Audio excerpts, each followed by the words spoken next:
Fantasy Football Tips Podcast with Mills, JP, Quigliano, and Cliff. Hi, you're listening to the FantasyFootballTips.co podcast. It's game week 30, and I'm over the moon to say that this week I'm joined live by Quigliano. Live in person. I've always been live. It's been, but it's been through a different medium. Well, yeah, we're on Skype usually, aren't we? And I can't see you. I can't quite read you when it's just your voice. So it's good to have you here in the flesh, in person, because I can look for those tells when you're actually telling me the truth. You know, so I can assure the listeners that this week all the tips are going to be completely genuine. I have been able to fool a polygraph machine before, so you know. Can we have more details on that? What was the context around that, Quigliano? In Podcast Extra, mate. Surely you're going to save that for the premium members. Okay, maybe we will. We'll talk about Quigliano's polygraph in Podcast Extra later on. Was it back to business last week? Game week 29, full set of fixtures. Was it a decent week for you? It was a case of the sword and the shield, and I have gone down on my sword, haven't I? That sounds... Have you? Almost a little bit... And that should be in Podcast Extra. That could be misinterpreted. Let me just clear the air there. That's not anything to do with any type of homosexual reference. That is more to do with a soldier or warrior falling in the field on his own sword. Yeah? Okay, has that cleared it up somewhat? Well, I mean, falling on your own sword... I know what Mills is like with his little radio edits, so that could come to bite me in the backside, as could using the word backside. But, anyway, I've obviously gone for the bold captain. I said Lukaku was the best option this weekend. I didn't back myself. And because of that, I went Costa, who got himself booked, and that did absolutely nothing. So that was 1 point times 2. And Lukaku went on to steal a couple of late goals to get himself some points there, which so it kind of ruined my approach. You know, it's not something that I would normally do, but it's just not been a normal season for me. I'm going to commit to this. I've rolled the dice this far. I'm always going to look for that differential captain until the end of this season. Yeah, I think you've got to do that at this stage. You know, there's so few game weeks left. I mean, you say game week 30, and that's when it's serious. You know, for me, you know, when you get into the 30s, you're pretty much at the end of the season. It's that final push, and you've got to do something different. If you just go back now to doing the same as everyone else, there's going to be nothing gained from that, is there? So it's got to be done. So looking forward to game week 30 then, Quigliano. Lots of good fixtures this week. Liverpool derby, Merseyside derby. That's a good one. Derby are in the Championship, mate. Okay, Liverpool versus Everton, to be clear on that. A decent looking home fixture for Chelsea against Crystal Palace. I fancy Man United against West Brom. I think, you know, West Brom had a good result last week, but they're too up and down for me at the moment.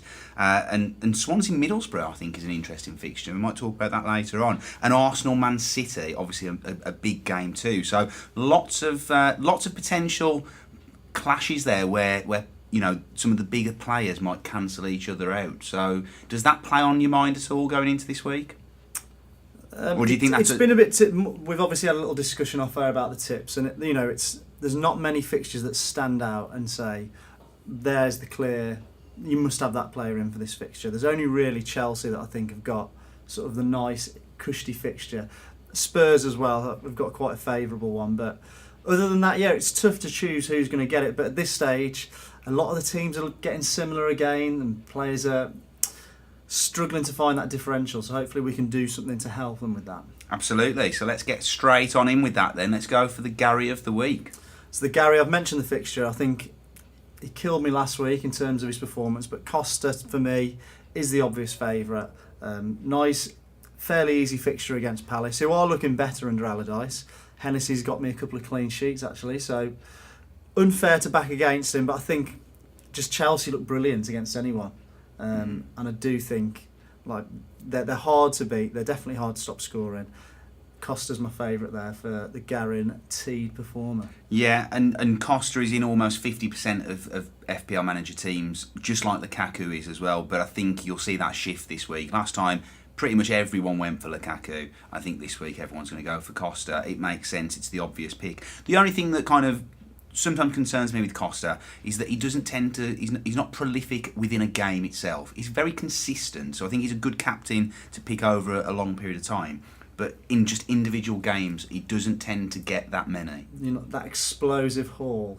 No. Like Lukaku did at the weekend. Absolutely. But it could well happen against Crystal Palace this weekend, although, like you say, they have been improved. But it's the pick, I think, that's going to be with the masses. What about the long shot? Where are you going with your long shot this week? You've deliberated over this, haven't you? Yeah, I've cancelled a couple of names out there that were going to be tipped. I'm going for Kevin De Bruyne. Okay, it's a long shot indeed. It's a hell of a long shot. It's at Arsenal. I just think it's time for... He's been so quiet for such a long time. I'm trying to predict his return. And I think, Arsenal are not looking great, are they? Let's not forget they lost to Albion. I think City could go there and get a decent result. They had a good back and forth game against Liverpool.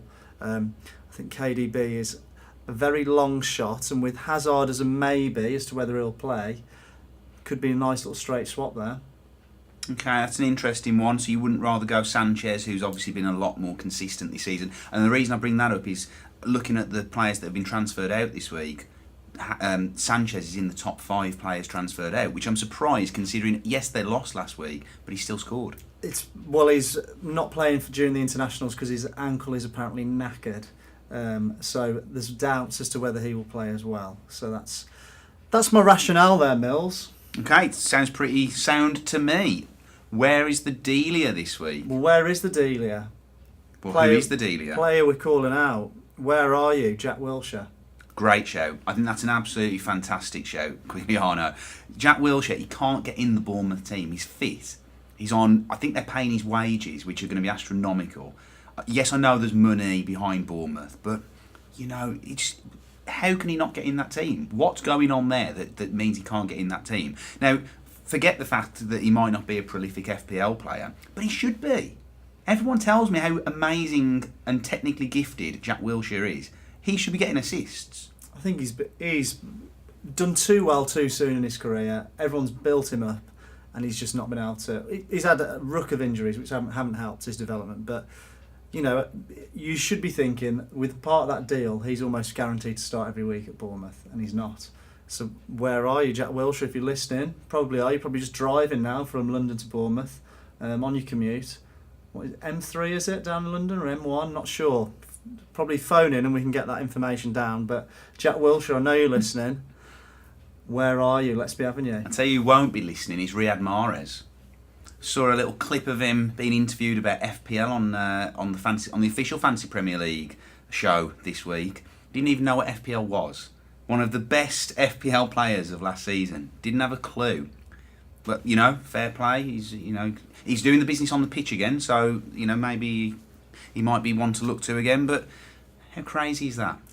I mean, it's not that crazy. I think he's probably got a life outside. So he's probably saying, not that bothered. What are you saying about our listeners and us? We definitely haven't got anything better to do. Definitely. That's why we're here doing this. Okay, so Quigliano, we're going to go side tips in a minute, but we're going to have a short break before we do it. You are listening to Mills and Quigliano on the FantasyFootballTips.co podcast. Sponsored by Premier Punt. All your fantasy Premier League tips in one juicy little podcast. Get in touch at www.fantasyfootballtips.co. Okay, Quigliano, we're going to go into side tips in a couple of seconds, but just a shout out for FantasyFootballTips.co and the association we've got with DraftKings. You familiar with DraftKings now? Have you had a look? Yeah, I've got one fitted to the underside of my door. It's really a draft excluder, I've found out. I'm talking about daily fantasy sports. I'm talking about daily fantasy football betting.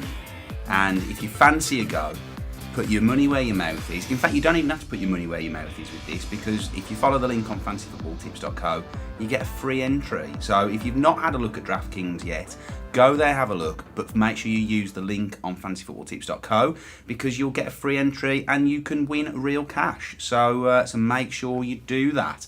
That will be the last time I try and get any more change out of that joke as well. That is probably the third time I've made reference to it. So yeah, that will be the last one, DraftKings. Don't worry about that. Okay, let's move on to these side tips then.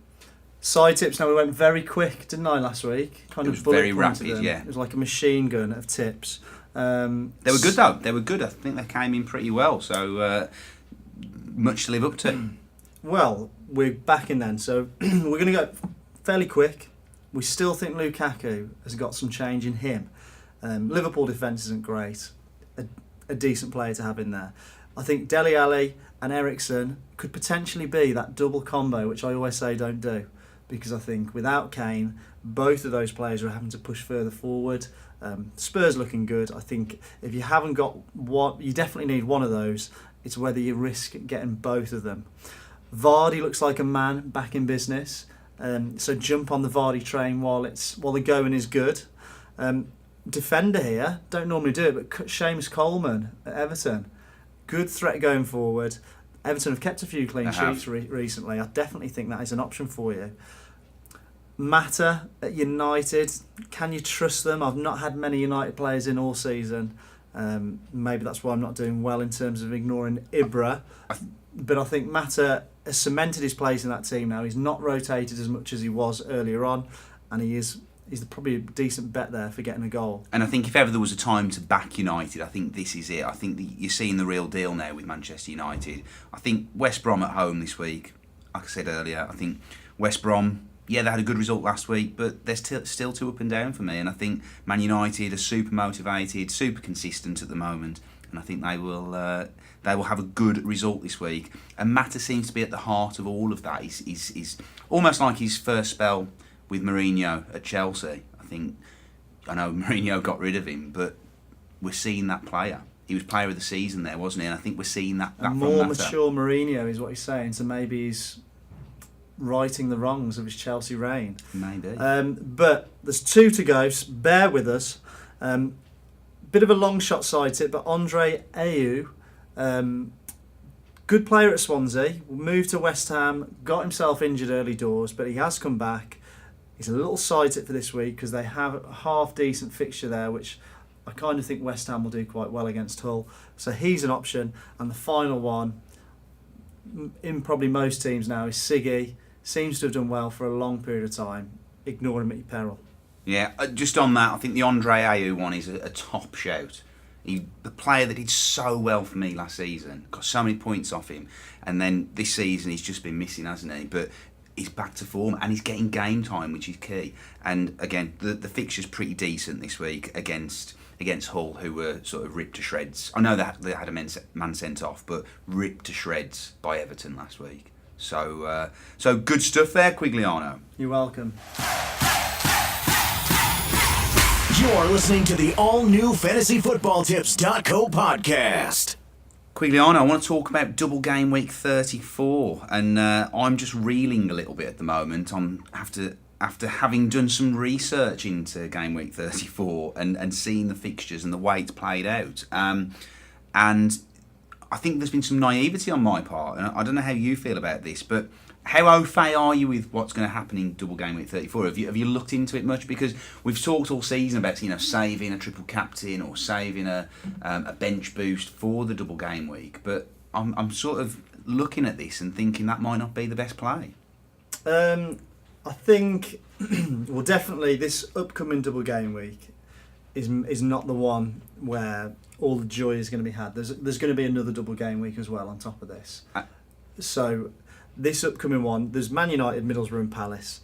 So, I haven't got any of those players in my team. Neither in fact, I'll tell a lie, I've got Wayne Hennessy in goal, which is ideal. Probably not going to play a bench boost on that. That might be something I keep up my sleeve for the next round. Because I don't want to start filling my team full of Middlesbrough players, really. I don't think there'll be that much change there either. I will be looking to get the likes of Mata in, and maybe a Man United defender, possibly Ibra as well. I've got the money up front to do that.